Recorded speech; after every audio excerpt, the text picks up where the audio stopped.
Dewa Obat Terkuat, Bab 303. Dia tidak memiliki banyak kesabaran dan datang jauh-jauh ke sini, tetapi pada akhirnya, reputasi Zhuo Qianqiu sia-sia. Luo Feng memegangi Zhuo Qianqiu dan mengabaikan yang lain. Jangan main-main, biarkan Tuan Zhuo pergi, jika tidak jangan salahkan kami karena bersikap kasar. Penjaga keamanan tidak menyangka seseorang akan begitu gila dan berani menyerang Zhuo Qianqiu.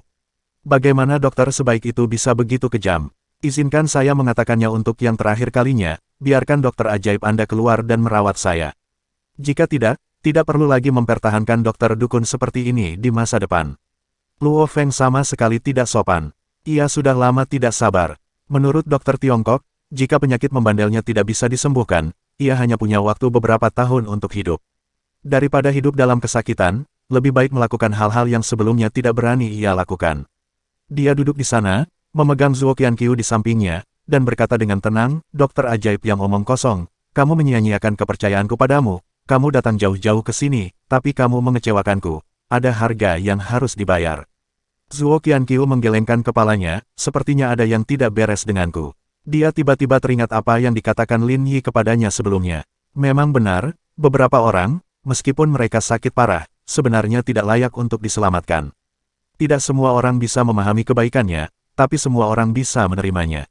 Orang seperti Luo Feng bahkan membalas kebaikannya dengan kebencian.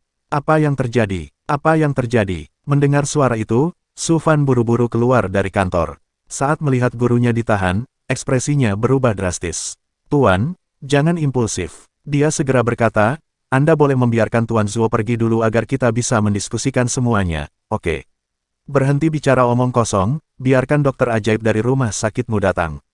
Jika dia bisa menyembuhkan penyakit membandelku, maka aku akan melepaskannya, jika tidak, biarkan dia mati bersamaku. Luo Feng berteriak. Su Fan tidak berani marah dan segera meminta beberapa penjaga keamanan mundur dan memblokir pintu.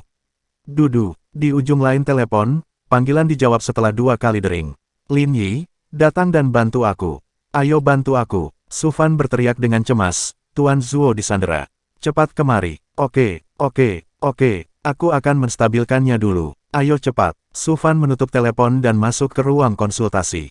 Dokter ajaib akan segera datang. Lepaskan Tuan Zhuo dulu. Jangan khawatir, kami pasti akan memenuhi persyaratan Anda. Anda tidak boleh menyakiti Tuan Zhuo. Dia menarik napas dalam-dalam. Hal seperti ini belum pernah terjadi sebelumnya. Kakinya sendiri telah dipatahkan oleh orang lain. Tetapi Su Fan sangat marah saat melihat dokter tua Zhuo itu baik hati dan menderita luka seperti itu. Tapi dia tidak punya pilihan. Pria di depannya jelas bukan orang biasa. Dia tidak berani memanggil polisi karena takut orang gila ini akan menyakiti Zhuo Qianqiu, jadi dia hanya bisa menunggu Lin Yi tiba. Ya, begitu Lin Yi meletakkan teleponnya, dia tidak menyangka sesuatu akan terjadi pada Zhuo Qianqiu. Xiao Zhao, beritahu Tuan Ye bahwa aku harus pergi dulu. Setelah meninggalkan pesan, dia segera meninggalkan keluarga Ye dan pergi ke rumah sakit nomor 1. Lin Yi sangat cepat. 10 menit kemudian, dia tiba di rumah sakit dan menuju klinik Zhuo Qianqiu. Pada saat yang sama, Luo Feng tidak punya kesabaran lagi. Di mana dokter ajaib itu? Dia mencibir, apakah kamu tidak bercanda? Sudah kubilang, jangan coba-coba trik apapun. Aku tidak takut pada apapun dan tidak ada yang bisa menghukumku. Dia yakin dan tidak khawatir Su Fan akan memanggil polisi. Luo Feng melirik Zhuo Qianqiu dan berkata dengan sengaja, sepertinya tidak ada dokter ajaib di rumah sakitmu, jadi kamu harus ikut denganku. Zhuo Qianqiu tidak berbicara, tapi merasa sedikit sedih di hatinya. Dia patah hati. Luo Feng mengangkat tangannya, dan Su Fan buru-buru berteriak, berhenti. Berhenti. Dokter ajaib ada di sini, segera datang. Segera datang. Hentikan. Dia ingin segera bergegas, tetapi Luo Feng memelototinya, membuat Su Fan berhenti di situ dan tidak berani bergerak. Yang paling aku benci saat ini adalah kalian orang-orang yang sia-sia, dokter ajaib. Dokter ajaib macam apa kamu? Kalian hanya tahu cara berbohong kepada orang lain. Saya tidak peduli jika Anda berbohong kepada orang lain, tetapi Anda harus membayar harga karena berbohong kepada saya. Luo Feng meraih jari Zhuo Qianqiu dan tersenyum aneh, tanganmu seharusnya sangat penting, bukan? Mendengar ini, ekspresi Zhuo Qianqiu berubah, apa yang ingin kamu lakukan?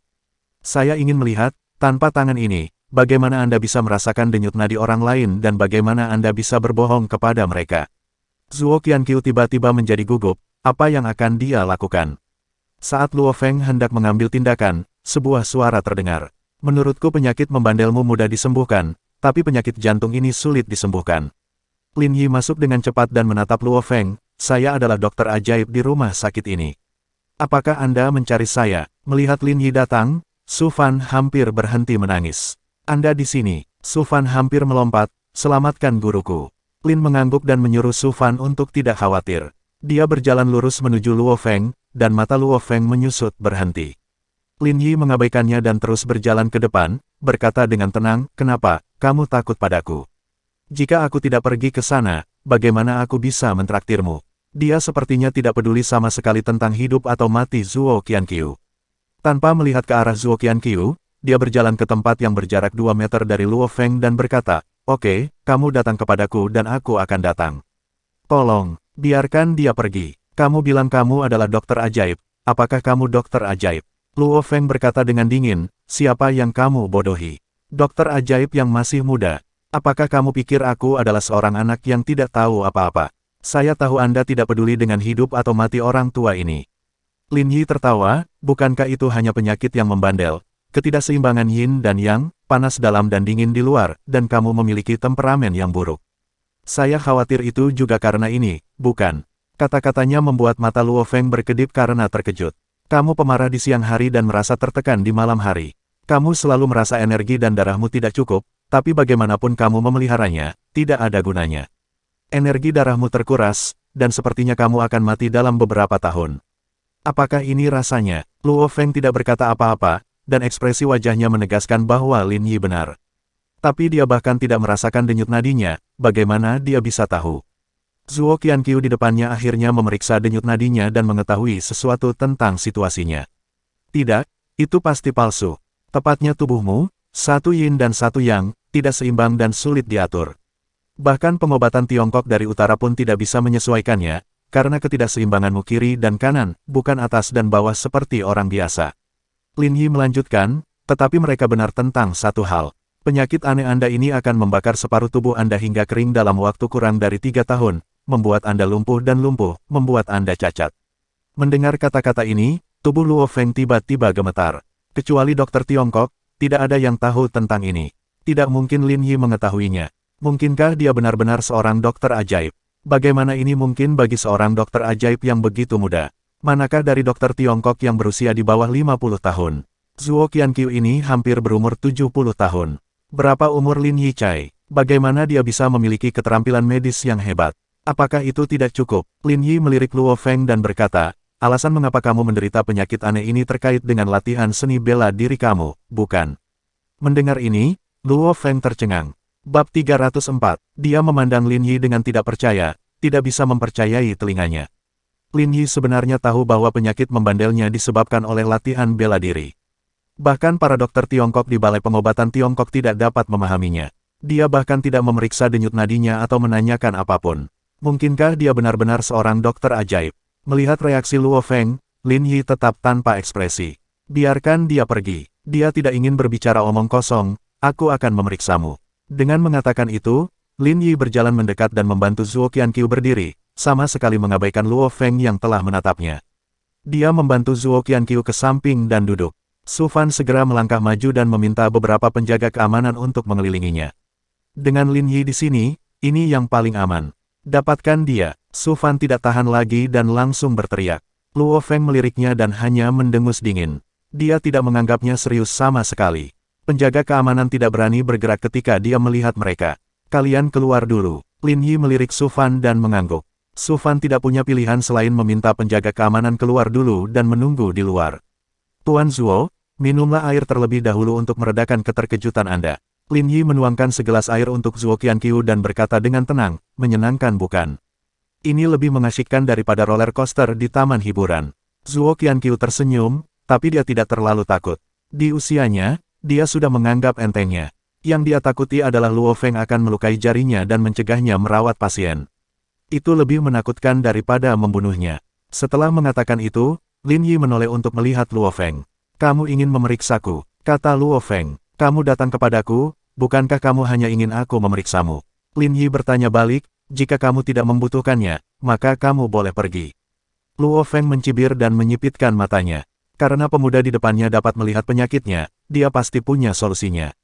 Biarpun itu bukan dia, kenapa tidak mencobanya? Jika itu tidak berhasil, maka kita harus menghadapi semuanya bersama-sama. Dia berdiri dan berjalan ke arah Lin Yi. Oke, kalau begitu kamu bisa memeriksaku. Jika bisa disembuhkan, manfaatnya sangat diperlukan bagi Anda. Jika tidak bisa disembuhkan, mata Luo Feng menyapu wajah beberapa orang, kalian semua harus mati. Orang-orang di sekitar menjadi marah setelah mendengar ini. Bagaimana mungkin ada orang seperti itu?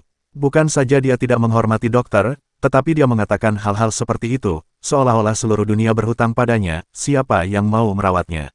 Duduk, Lin Yi, bagaimanapun, masih tidak bereaksi dan tidak peduli sama sekali, betapa ganasnya ekspresi Luo Feng. Dia meminta Luo Feng untuk duduk, mengulurkan tangannya untuk memeriksa denyut nadinya, dan segera memahami gejalanya. Penyakit membandel seperti ini tidak bisa disembuhkan oleh orang biasa, lagi pula itu adalah luka yang disebabkan oleh latihan pencaksilat. Cederamu disebabkan oleh latihan Qigong, dan energi Qi melukai organ dalammu. Sepertinya kemampuanmu bagus, Lin Yi berkata, tidak ada orang lain yang bisa selamat dari cedera ini selama setahun, tapi kamu masih bisa bertahan sampai sekarang. Luo Feng mendengus dan tidak berkata apa-apa, tapi menatap Lin Yi dengan tatapan agak waspada. Lin Yi bahkan bisa melihat keahliannya sendiri. Tidak sederhana, dia sangat meremehkan pemuda ini. Aku akan mengambil tindakan, ini sedikit sakit, jadi bersabarlah. Setelah mengatakan itu, Lin Yi mengubah jarinya menjadi pedang, dan aliran udara samar melayang naik turun di ujung jarinya, membuat suara mendesis. Ekspresi Luo Feng tiba-tiba berubah. Sebelum dia sempat bereaksi, jari Lin Yi sudah berada di dadanya, di mana jantungnya berada. Panggilan, jarum Qi langsung dimasukkan ke dalam tubuh. Ah! Luo Feng berteriak, bersandar, dan jatuh ke tanah. Dia kesakitan dan mengejang. Setelah beberapa saat, dia pulih dan menatap Lin Yi dengan ngeri. Kamu, apa yang kamu lakukan padaku? Dia langsung merasakan anggota tubuhnya lemah, dan perasaan itu benar-benar berbeda. Nafasku terasa lebih mudah, aku tidak lagi batuk, dan aku tidak merasakan rasa perih yang membakar paru-paruku. Sepertinya, aku benar-benar lebih baik, tapi sepertinya ada sesuatu yang salah. Bantu kamu mengobati penyakitmu. Lin Dao berkata, rasakan sejenak untuk melihat apakah kamu tidak lagi batuk, dan tidak ada sensasi perih yang membakar paru-parumu. Memang benar, seperti yang dikatakan Lin Yi, rasa sakitnya benar-benar hilang. Orang ini luar biasa. Luo Feng mengulurkan tangannya untuk menyentuh dadanya, tetapi tidak merasakan lukanya. Gerakan Lin Yi barusan terlalu cepat, dan dia hanya bisa melihat samar-samar sebuah jarum menusuk tubuhnya, tetapi sepertinya jarum itu telah menghilang pada saat ini. Bagaimana? Tidak, kenapa lengan dan kakiku lemah? Luo Feng tiba-tiba melebarkan matanya dan menatap Lin Yi, apa yang sebenarnya kamu lakukan padaku? Ku bilang, aku akan mentraktirmu. Bukankah itu yang kamu minta? Lin Yi duduk, menuang segelas air untuk dirinya sendiri, dan sedikit menatap Luo Feng, yang sedang duduk di tanah. Tentu saja, metode pengobatannya memerlukan pengangkatan lesi Anda, dan meridian yang menyebabkan Anda sakit secara alami harus dipotong. Apa katamu? Luo Feng tertegun dan hampir pingsan. Apakah Lin Qiye memotong meridiannya? Bagi yang berlatih bela diri, yang terpenting adalah meridian. Lin Yi benar-benar memotong meridiannya dan membuatnya cacat. Kamu benar-benar memotong meridianku. Luo Feng berjuang untuk berdiri, tetapi kakinya lemah dan dia tidak bisa berdiri sama sekali. Dia menunjuk ke arah Lin Yi dan wajahnya menjadi pucat karena marah. Latihan kerasnya selama puluhan tahun hilang dalam sekejap. Keahliannya hilang. Saya hanya mengobati penyakitnya. Jika saya tidak memotong meridiannya, penyakit Anda tidak akan sembuh.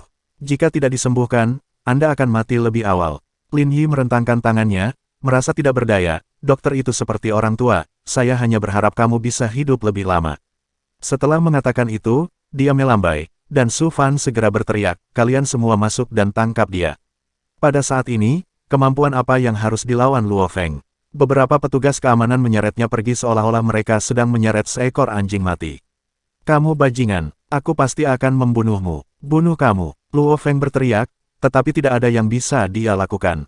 Dia tidak memiliki kekuatan untuk melawan dan hanya bisa menyaksikan dia diseret oleh beberapa penjaga keamanan dan diusir dari rumah sakit. Lin Yi duduk di sana, minum teh dengan tenang. Tuan Zuo, dengar, saya benar, beberapa orang benar-benar tidak layak diselamatkan. Setelah saya menyelamatkannya, dia masih ingin membunuh saya, dan itu mengerikan. Zuo Qianqiu mengangguk, saya hanya mengerti apa yang Anda katakan sekarang. Saya baru menyadarinya nanti. Setelah mengalami hal ini, dia benar-benar mengerti apa yang dimaksud Lin Yi. Beberapa orang tahu bagaimana membalas kebaikan dengan kebaikan, dan beberapa orang hanya tahu bagaimana membalas kebaikan dengan kebencian. Saya belum pernah melihat orang hidup sampai usia ini, tetapi hari ini, Zhuo Qianqiu merasakan yang paling dalam. Lin Yi berdiri dan menepuk bahu Zhuo Qianqiu. Oke, jangan mengeluh. Jadilah diri sendiri dan miliki hati nurani yang bersih. Saya harus pergi terlebih dahulu. Jika Anda memiliki pertanyaan, silakan hubungi saya kapan saja. Setelah mengatakan itu, dia pergi. Di luar pintu, Luo Feng terlempar langsung ke jalan dan berguling beberapa kali di tanah karena malu. Gulungan, beberapa petugas keamanan berkata dengan kasar. Mereka tidak dapat melihat ada orang yang berani tidak menghormati dokter yang baik seperti Zhuo Qianqiu. Luo Feng berjuang untuk berdiri, kakinya masih sedikit gemetar, dan wajahnya kehilangan warna. Penyakitnya yang membandel memang sudah sembuh, tapi di saat yang sama, yang hilang darinya adalah kungfunya. Dia hampir menjadi gila, bersambung.